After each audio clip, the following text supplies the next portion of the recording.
I'm Victoria. I'm Vanessa. Yeah, it's okay if you can't tell us apart.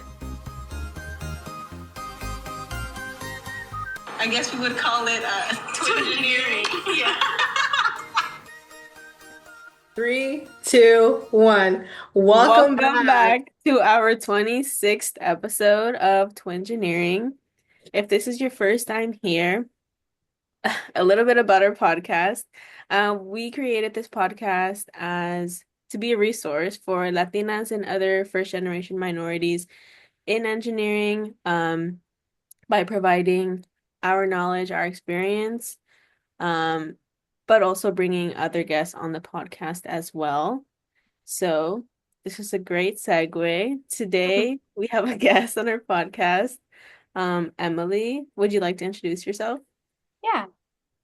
Hi, everyone. My name's Emely Rivera.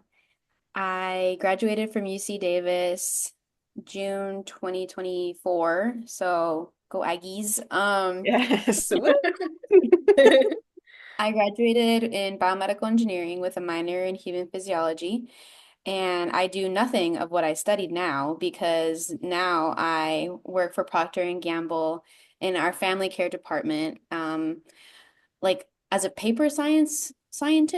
Very, very different stuff. I'm originally from Southern California. And yeah, now I live in Cincinnati, Ohio. So big jump into the Midwest, but so far doing really well, I think. And thanks for having me here. We love that. We love big jumps. We love the California to Ohio pipeline. Right now.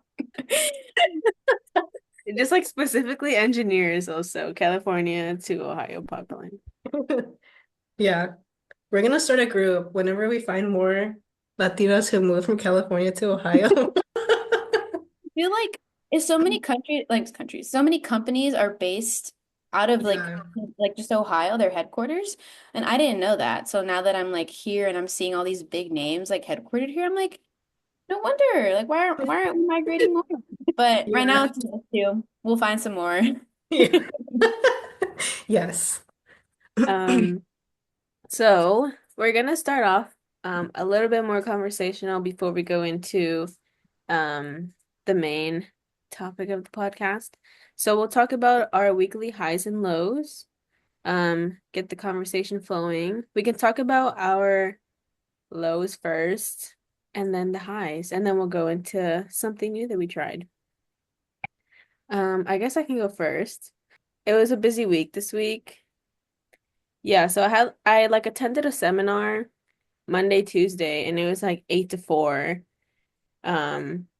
remote, and then like at the same time there's like stuff going on in the background at work. Like you know that meme where there's like a fire and then just like that one character sitting at the desk, but there's like a fire behind them. I feel Yeah. like that was me because I was like, I'm sorry, I'm attending the seminar. And like I couldn't really help. And then the next day we had to like test. And then the next day we had another company come in and then they were like testing their antenna. And then Friday, yesterday, I also had the test. So it's just like back to back to back. While also like life. But yeah, so that was my low. For me, yesterday, like I went into the office and I was going to the bathroom and my button on my pants fell off. Like I wasn't like they didn't even like they don't even fit tight, but like I think it was just like sewed on like not well. So then like I was like taking off like the hook thing and like the button fell off and I was like, there's no way. And I mean luckily the pants have a zipper. Oh, So yeah. like the rest of the day I just like zipped it up and I just like put my like the sweater and like the uniform like over it and I was just like walking a certain way so that way like the zipper wouldn't go down. It's a good zipper, good thing.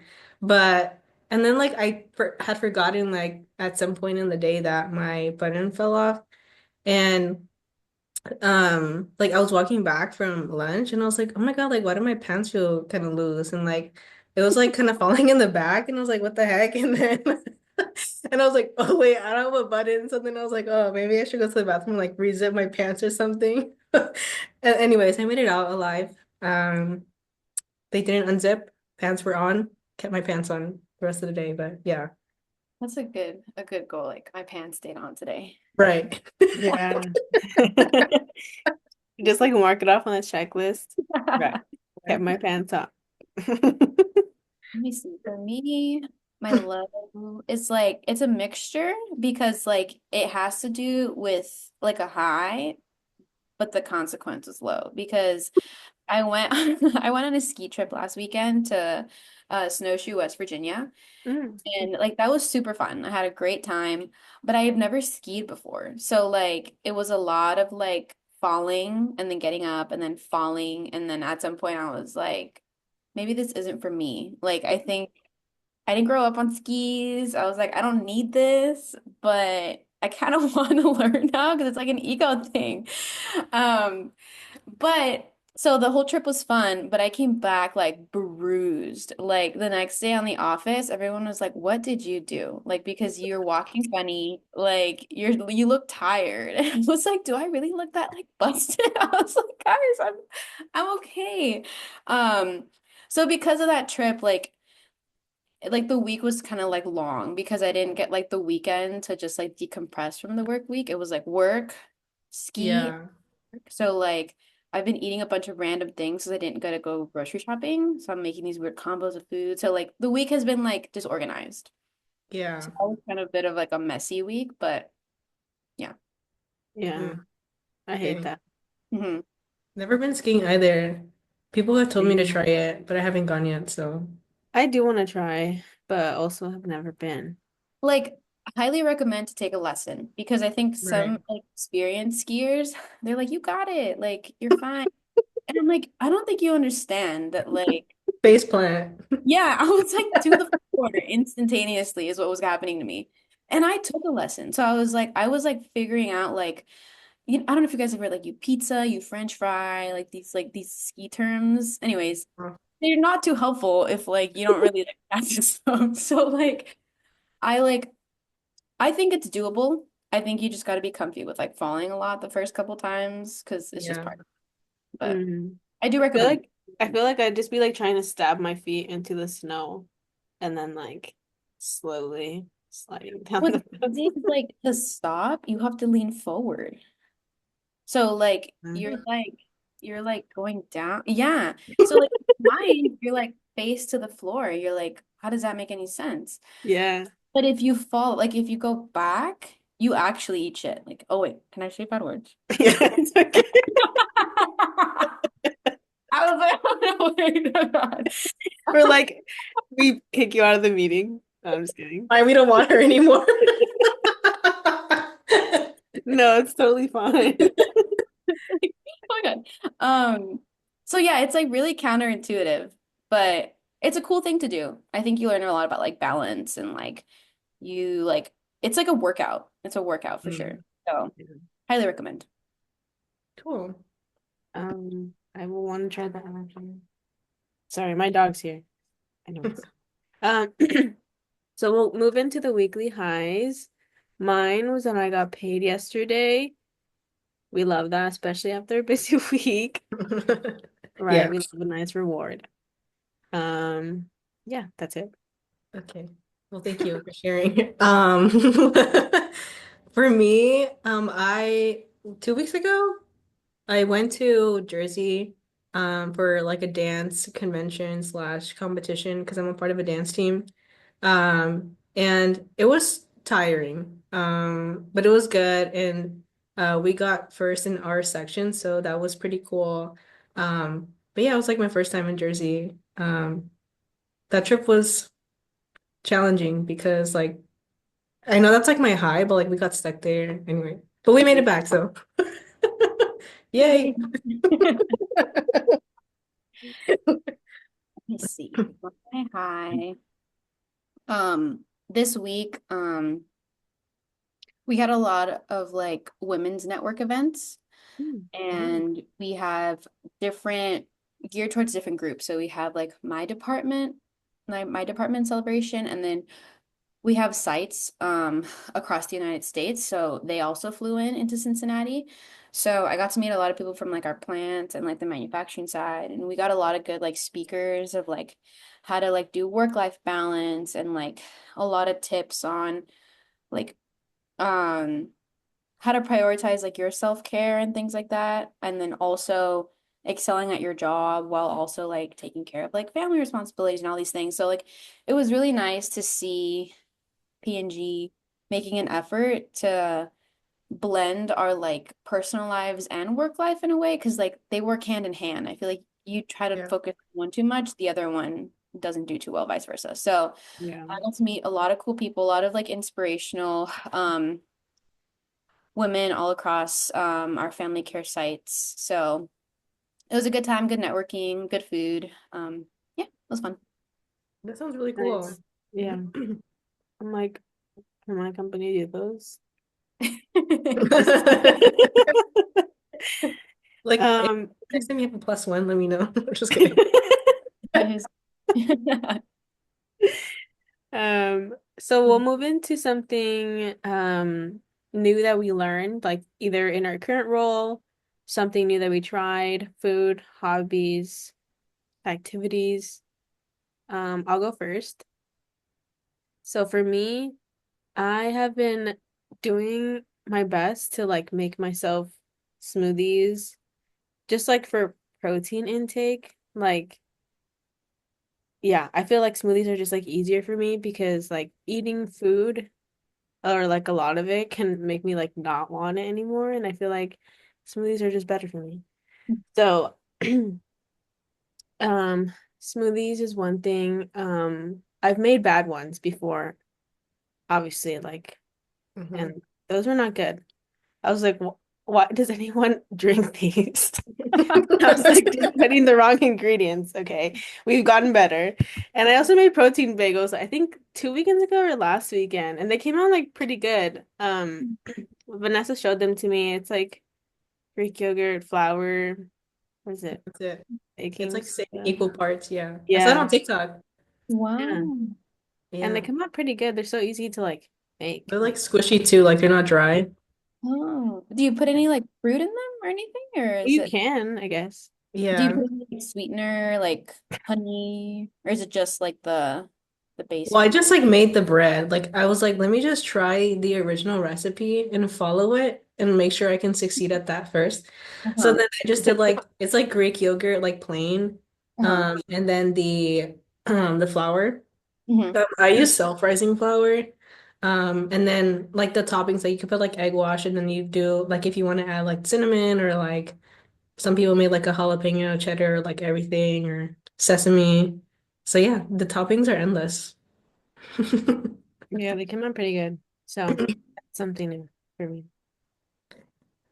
Um, well, I guess I went to Jersey. I don't know. Yeah. Or I mean, I recently got added to a project at work. I don't know how much I can talk about it, but I'm sure I'm gonna learn a lot because I don't know what I'm doing. So, yay, women in STEM. Hmm. For me, I think so. I started at P&G 5 months ago. So like, I think I'm learning every single day something new that I'm like, wow, something else I need to do. But like, it's a good learning. Like, Yeah. I'm supported well. So recently I got at my like priorities changed with like projects and like we're shifting gears for business needs stuff and I I got this project that I had kind of already familiarized myself with, but it kind of took the back burner for something else that I was doing and now we're back on it. And I was like, wow, like I feel like I'm all over the place with like um my key objectives, key tasks that I need to do. Like I need it like written out. And we had done like a learning plan for a previous project that I was in and it helped so much. So Mm. that's like my new thing is like anytime I get a new project, it's like what do we know? What's my hypothesis? What are the things I can change? Who do I need to talk to? And like just breaking it down because I work Yeah. really well Mhm. with like rubrics and like The deliverables like written system. out. Yeah. Yeah. Because there's some people who like you give them a sentence and they're like, got it. Like I don't need anything. And I'm like, I want to be there. I'm not there yet. So I need these little things to like get me there. But yeah, so that was my like new learning that like I really enjoy that at work. Oh, that's good. Maybe I'll use that.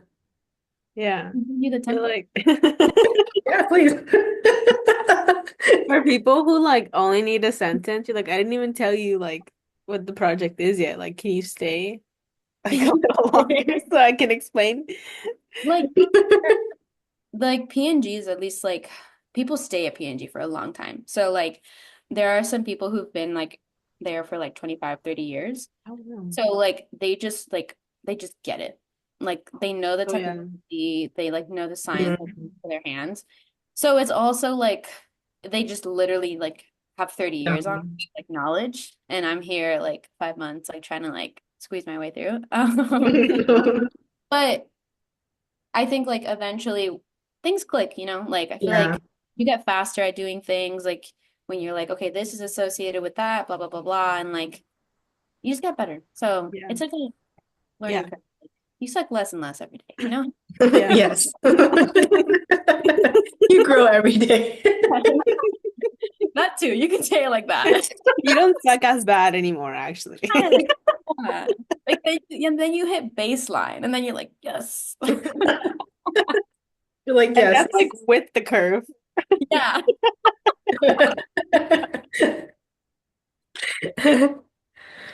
Okay.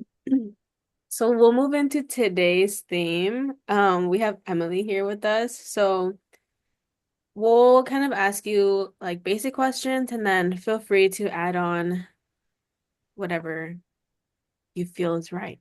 Um, so you said you studied biomedical Mhm.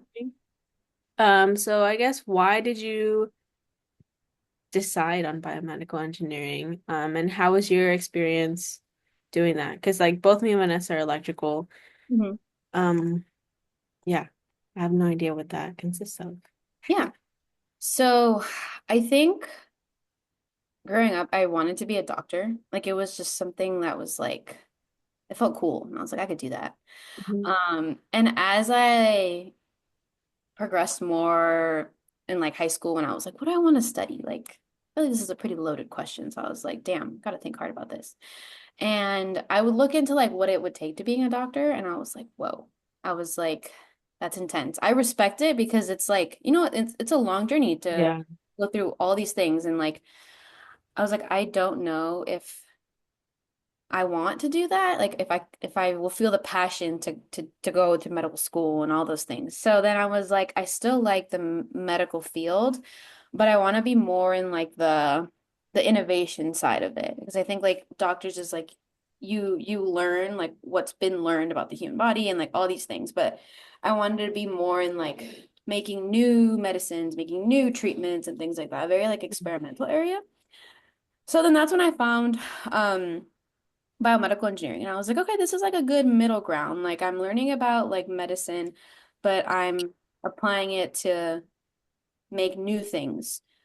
Which is where like the engineering part of it, like the problem solving side of it came in. So I ended up doing that. And it was really cool. I loved it.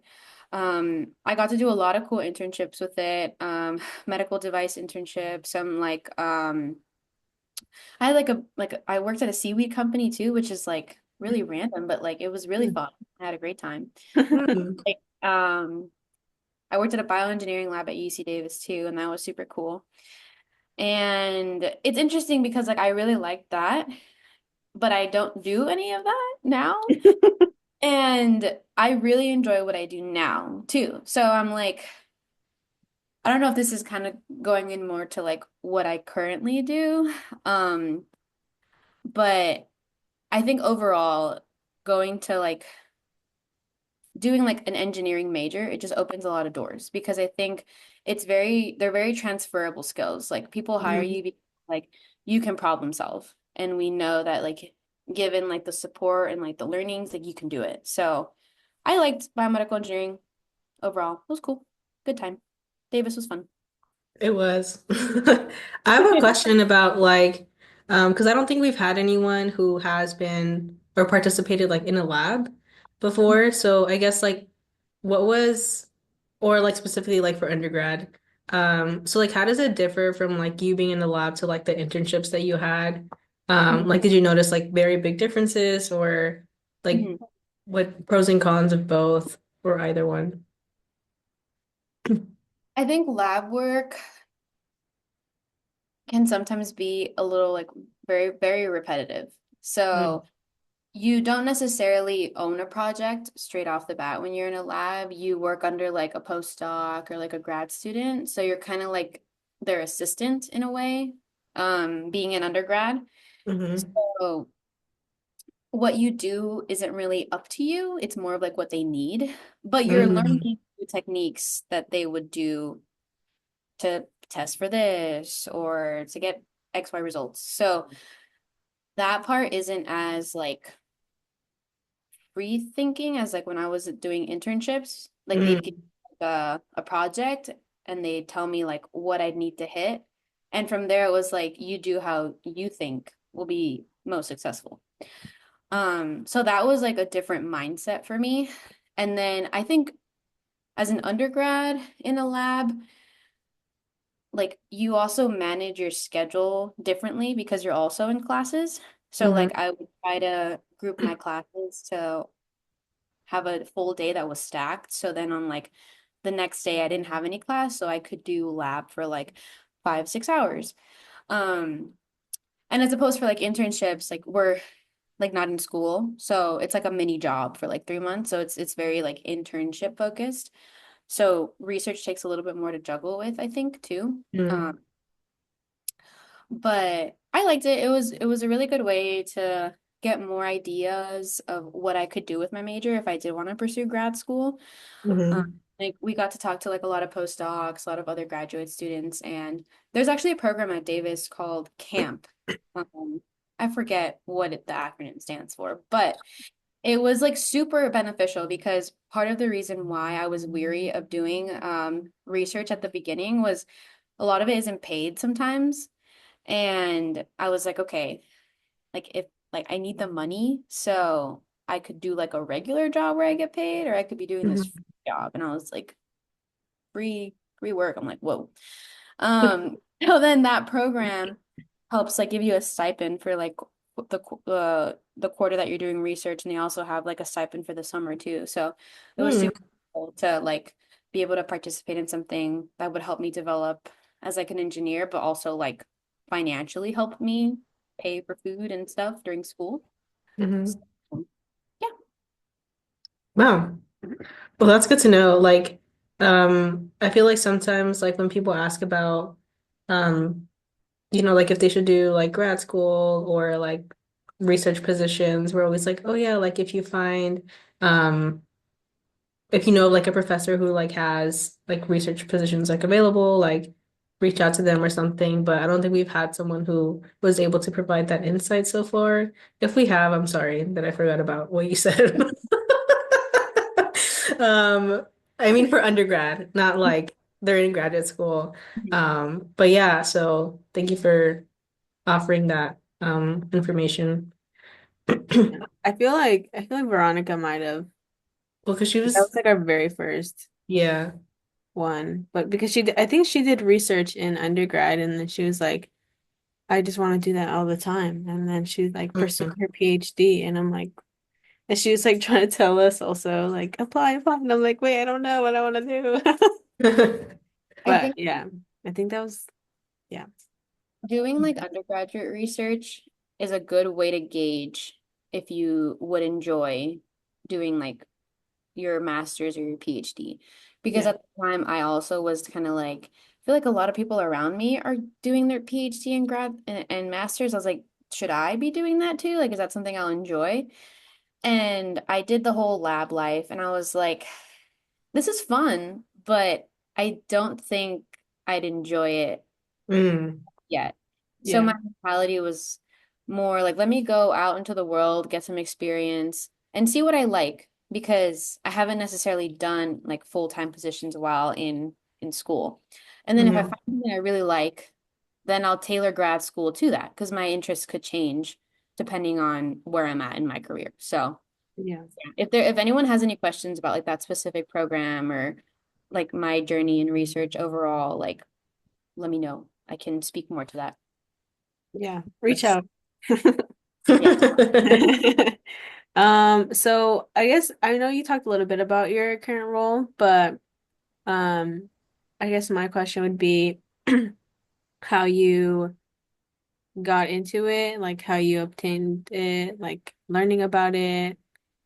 How was the interview process, or like, and how is it now? Like, what exactly do you do for those who didn't read the intro? Mhm.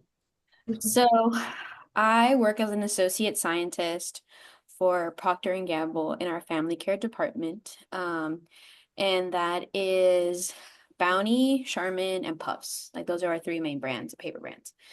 And I got the job at a ship convention actually. So I went to, I think it was in Utah in 2023. And Mm. I at the time I was like kind of flustered because I was like, oh my God, like, I have to start like ramping up. Like, I gotta start applying for things. I was like, it's time to like get down and figure this out. And I went to the convention very open-minded because I think for the longest time I had the mentality of like, okay, I studied biomedical engineering, so I'm gonna get a job in biomedical engineering. And I never really thought about everything else that I could do outside of my major that I was very capable of doing, but I was telling myself I couldn't do it because I didn't study it. So then when I went to the ship convention, I was like, I'm just going to interview with everybody. Like whoever interviews me, I'm going to do it. It's good practice. I'll learn about what's out there and I'll get to meet a lot of cool industry professionals either way. So I went to the P&G hospitality suite, like not really knowing what I was going to get out of it, but I went to go talk to someone, and I told them I was interested in engineering. And I had a really good conversation with her, and the next morning I got an email that I got an interview scheduled, and I was like, oh my gosh, like this is going. It's like we're Mhm. going, it's starting, and I went to that first interview, and it went really well. It was nerve-wracking. I feel like I don't remember a lot of it because I was like, I don't know about you guys, but like. Blacked out. Yes. Yeah. No, yeah. Same. I like blacked out. Like I came out of there and I was in this like euphoric state for like a couple hours because I was like, dude. Um, and then um it's a three interview process at Ship for P&G. So you have like your initial conversation that I had with person A, and then I had another interview. Yeah, I had another interview, and then I was like, I blacked out, so I'm just trying to remember. Like, You're like, I blacked out on all three. I'm not too sure. yeah. And then there's a um two more after that. So it's a pretty long process over 3 days. So I was having an interview every single day. And Mm.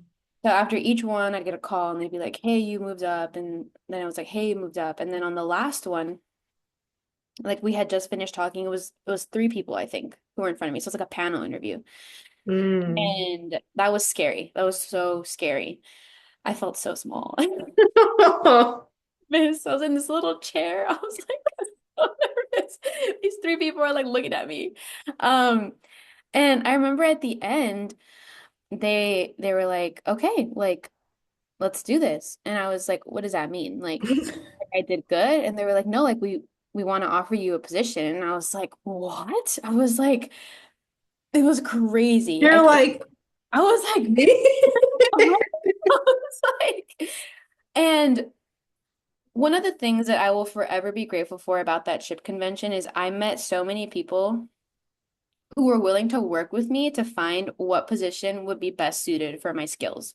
Because when I went into that interview, I had the option of doing like research and development, manufacturing, like product supplies, like engineering, all these different things. And I didn't know what these meant, especially in the contents of like a consumer product company, because I had never worked for consumer products before. So people took the time to tell me about their experience, like why they like what they do, like how it differs between different functions.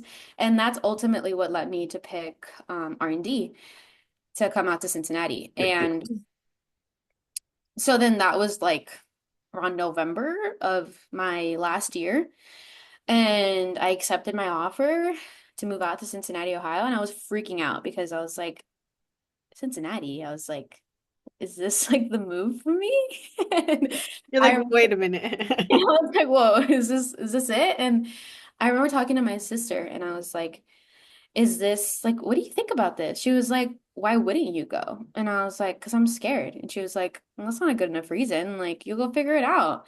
And I was like, Yeah. you want me to leave, don't you? I got all like, I was not in a good place. I was frustrated and it was just a lot. And she ultimately was the one who was like you should do it. Like if you don't like it, you can come back. Like nothing is permanent. And that's what like propelled me to like just move across the country and be like, what's the worst that can happen? Like I take this job, I don't like it, I find a new one. So Yeah. that was the journey into that. Now that I'm here, I really like what I do, which is like the most surprising part of all because like it's like before I was here, like I was like paper towels. I was like, hmm. I was like, I use that. that like how crazy could this be, right? And like it is the most mind-blowing thing ever to work on paper. And it's so stimulating. Like there's like one thing that you're like, okay, I gotta figure it out. And then there's like a bajillion other things that affect the whole paper making process. And you're just like, this is such a dynamic product. And we do it the best. Like Bounty is like used all across North America as one of like the best paper towels ever. So like we really like pride ourselves in like innovation and things like that. But sorry, I got kind of sidetracked. I was how great paper towels are. But what I currently do is I work on a very upstream product development for our three brands. So that's like things that are way out still being tested before they hit like market. Mm, So yeah, I think that's the best way I can do that. okay. Relate that. Okay, nice. Yeah. Yeah. So, oh, Oh no, I was gonna say like the whole like move thing, like when I first accepted the job, I know they were like, oh yeah, like you got like this position because I applied to a rotational program which I wanted out of college. And then they're like, yeah, it's in Ohio. And then I'm like, oh, like do I? Like but like I remember I was talking to someone like this like mentor who she was like helping me through the process and then I was like, yeah, like I think the only thing that's holding me back is the location because like I don't know, like I've never been, like I don't know anything about it. And then like yeah, I think sometimes you kind of just need that like push or someone to be like, well, why not? Like I think if especially like right out of college, like if you're gonna do something and like take a jump, like do it then. Because like if you don't, then it's like you would never know.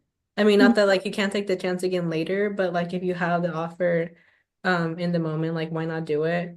Um, but yeah, so I had a similar experience. I was like, what the? And then like people are like, oh, why'd you move out here? And I'm Yeah, like, well, everyone who I meet, like, do you have that like initial conversation where it's like, oh, where are you from, right? yeah. And I feel like most people from the Midwest kind of like move around within the Midwest. So like there's people from Chicago, like from Michigan, like all these nearby states. And then I come in, I'm from Southern California, and they're like, what are you doing here? And I'm like, let me figure it out. I'm like, I I'm, don't know either. I was like, I'm having fun right now. I was like, I'll let you know when I stop having fun, but I'm good right now. Like I came for the vibes. I don't know. I'm figuring it out. Right, right. We love that. Mhm, Southern California girlies. exactly. Experiencing winter out here for the first time. We're like, Oh what? yeah. Cold? It's not just 60 degrees, 70 degrees all the time? Yeah. That was an Yeah. issue. next we're going into submitted questions. Feel free to answer, not answer. Yeah. What is upstream innovation? So Emily, I think this is for you. Yeah. So we work on products like concepts, ideas that we're like, okay, this seems like it could be like a consumer need that we can fulfill. But it's either like some type of new material that we're working with, like it could affect like the structure of our paper. So we're in a space of like experimentation. Like it trickles down eventually to like a product initiative if we like get good consumer response from it. All these things need to be hit. But for the most part, we work on like projects 10, 15 years out into the future. So just so we have like a consistent inflow of like new ideas being brought in so that we don't stay stagnant in like our product Mhm. development side of things. But that can look different for like a lot of different business units. So like on the engineering side of it, they have a similar program where like it's like a developmental program for all of our manufacturing equipment. Like what could we need in 15 years so we can be prepared? Same thing for us. Like what would consumers want in like 10, 15 years? So we have like a pipeline of new ideas Mhm. coming to hit the market. Which I think is really cool because we don't stay stagnant with our products. Like we're always like, what's the next best thing? Like, how can we make these boundaries like even wider for blah blah blah. Um, yeah, so that's like in a nutshell, it's just like very, very like You're kind of like seeing into the future a little bit, like planning on the front end, yeah, or mm, exactly. Hmm. yeah. Yeah, because I work in new model development. So we like a lot of the projects we see, it's like very, like things that are gonna be developed for like in the next like 4 or 5 years. So maybe that's similar. I've never heard that term before though. I There's a didn't lot either of people. before I was here. Started like when people like ask me to explain it, I'm like, Oh. oh, let me get my words together because I want to make sure I'm doing it right. I hope I did that right for Yeah. anyone who might know the word. Let me know if it was wrong. She's like, sorry, don't use me as like a Yeah. dictionary, but okay, so the next question is how do you apply your engineering skills to paper innovation? Yeah, so this is kind of going back to when I talked about engineering being pretty transferable across different like disciplines and the mindset of like what I do now is being able to ask like the how and the why because Mm, the knowledge, like the technical knowledge, like you also actively have to be like reading and like getting more information so that you can improve like your technical depth. But the problem solving, like the engineering side of it comes when you ask like, how does that work and how is it different from this? And we do a lot of like statistical analysis depending on what tests we're about to send out to consumers or we run different like structured tests, different modulus tests to like gauge like how our product is changing. So I wouldn't say like it's something very, very specific, but that I can like be like, in my degree, I did this, and because of that, I do this.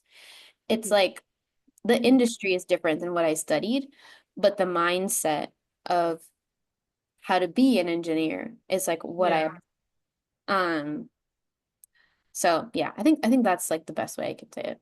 Yeah, I think that's very like true. And I think in a lot of like interviews, like they'll ask you like how would you solve this problem? Or like if you can't solve it, like how would you, deal with it in a sense?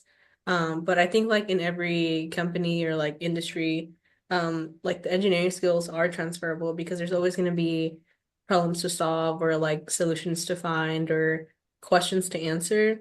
Mhm. And I think if even if you do go into a role or industry that's like different from what you study, I think that's why like engineering or going into engineering can open a lot of doors for you. So yeah, I think that's what I agree.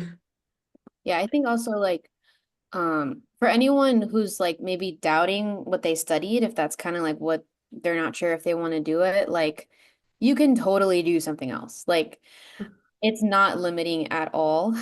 Again, that's something that I struggled to kind of get out of when I was first applying to jobs. I was like, okay, these are biomedical engineering jobs. Like these are the jobs that I should be going for. But I think at a certain point, not because what you study doesn't matter at all, but like it becomes less and less influential the more you're in your career because you're just getting all this experience from like a bunch of different things that is like more valuable because you're actively solving like problems, you're actively contributing to like a team and a project. So that becomes more influential in your career. So I'd say that like you can pivot to anything you want if you really want to and you really want to experience new things. Yeah. And I think that goes back to like not like I can't think of the wording, but like counting yourself out of like certain like opportunities or roles because like you said, like you didn't study it or you're like, oh, I'm not qualified or I think you like your story about just like jumping into trying everything.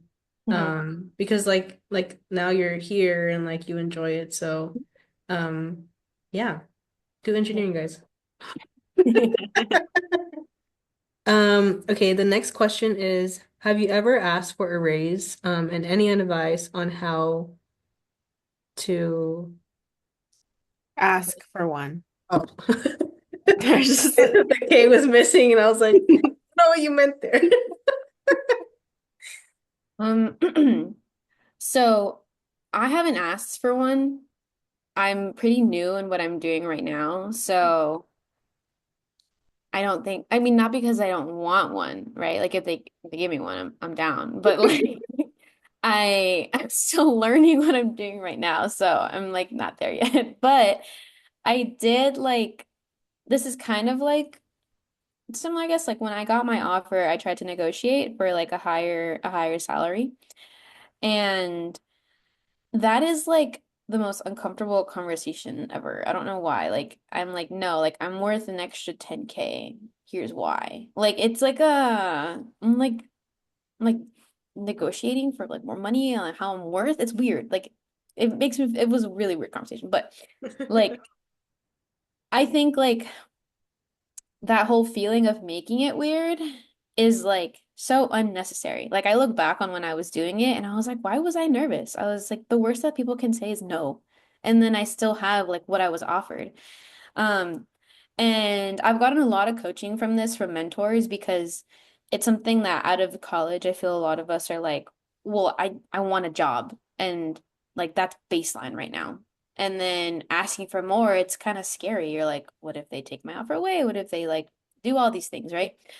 But it's really not that deep. Like it's so like I think I deserve this because this is this, and then they can be like, no, we don't think you're ready for that. This is still it. And you're like, then you're just where you started. So nothing went worse. So that's like an experience that I've had on that end. Actually, I did recently get like very good ratings for my work, which goes into getting a raise down the Mhm. line. So like I think if you do ever ask for a raise, be ready to back up why you deserve a raise and like what your impact has been and if you've delivered on your projects because like you could be like learning all these things, but if you're not hitting like the metrics that like you need to at the end of like whatever project you're doing, it's like, okay, well, I'm not delivering on the things that I need to. So I think making sure you're clear about where your impact is and making sure you kind of stay on track for that when you do ask for a raise eventually. Yeah. That's a good answer. I feel like for me, my experience has been a little bit different. I mean, I have reached out like to ask for a raise twice. Um, and both times I was like, have all these things prepared. Like, definitely, I would say like keep notes of like things that you accomplish, projects. Even if it's like I did this or I had this prepared like way before somebody else asked me or something. Like just write things down. Because when it comes to like when you're gonna have this conversation, you don't want to be like what have I done this whole year? And then you're like thinking and like trying to figure it out. Um, but both times I feel like those conversations for me and like my manager were like informal. I think we mostly talked about like what it was that I did this past year, um, what like his expectations are of me, like going into the next year, like based on what this year was about, like obviously we want to keep growing and not stay the same. Um, but I like my expectations were like, okay, I'm gonna get like 2%. Obviously, that's not what I was like a little bit higher, but like let's say like 2%. And like I feel like my expectations were always like exceeded, so I didn't really like have something I don't know, I feel like I can word this better, but like have something to like fight back on. Like um both times I got like a pretty high increase, and so I was like, oh, Uh, yeah, that works. Like, because I wasn't expecting that, you know? So I was like, okay, conversation's over. Um, so, but I think starting the conversation, like sending out an email, finding a time, like when your manager is free to maybe just like talk about like your growth or like what it is that they need from you for you to receive that, before like going in and like just saying like I want this much and like this is why. I mean, I guess you could, but like I kind of do it in multiple steps because I also get super nervous. I'm like going in there, I'm like shaking. I'm like, what if they fire me today? Yeah, I definitely think there's like a dynamic, especially like depending on what your relationship is with your manager. Like for me, I meet with mine weekly, and I find it so much more helpful when I have a structure of what I want to talk about. Because in the moment, like it's like any if I don't have it written down where a place I can reference, I just don't hit the points I need to. And I'm like, this is a very busy person, and I have an hour with you, and I have this hour to talk to you about like my projects, anything I need help with, and just how I'm doing overall. So, and then some other people, maybe they meet with their manager more often, or they have other people that they can also go to who they work with who are in their direct line of like work stuff. So I think it's very dependent, but touching on like what you said about like the conversation going better than you expected, like I think something I've learned also recently is just like self-advocating for yourself a lot of the time.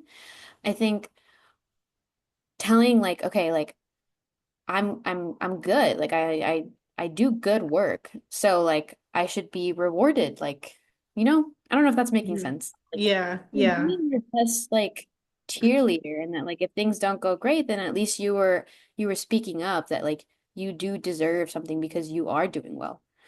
So yeah. yeah. I also think like before like you have the role, like I think there's also like a time and a place, like you mentioned, you were like 5 months in, right? But I think like before, like if you're still interviewing, I would say wait till you have the offer. You know what I mean? Because then you have it on the table. No, for sure. I agree.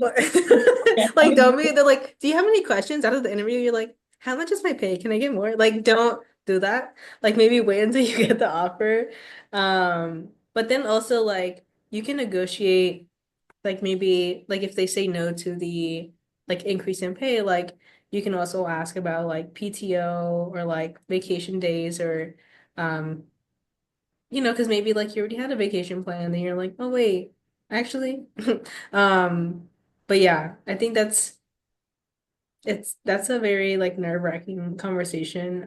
But like for me too, like it's my increases are also like based on ratings. So um yeah, noting like what you do like that maybe isn't like listed on your like core like roles and responsibilities, like definitely note that. Because like even though like you have a manager and like they'll like manage you, like maybe they don't notice every single thing you're doing. Maybe they'll notice like one or two and you're like doing five. So yeah. If anyone who asks these questions has follow-up questions, just reach out. I always say that, but just reach out. So that was the last question actually, which concludes our episode. But Emily, is there anything else that maybe you wanted to share or touch on before we close out?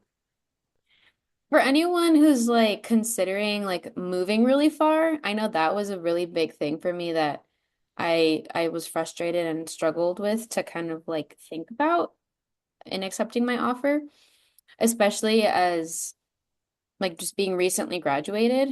Feel free to reach out. Like that was a really like pivotal time for me where I was like, no, I'm gonna choose like my growth and personally and professionally, and I'm so glad I made the decision, but I didn't get there on my own. So if anyone needs any extra support in that thinking process as they're either getting ready to graduate or thinking about leaving the state, it's a big move. And then yeah, anyone who's also like thinking of applying to jobs who might not be in their major. I think that's a great thing to consider if you're interested in it. And I can talk more about my journey into like biomedical engineering into paper science. So yeah, anyone feel free to reach out. Yeah. I mean, I think Emily, if you want to like leave your like LinkedIn email or something, we can drop it in the description once the episode comes out. Yeah, that works. Yeah. Um, all right. Well, that concludes our 26th episode. Um, as always, feel free to visit our website. I think it's updated. Follow us on social media. We have Instagram and TikTok. And our episodes are on YouTube, Spotify, and Apple Podcasts. And I think that's all. And stay tuned for our next episode. Yes. Thank you. Okay. Bye. Bye.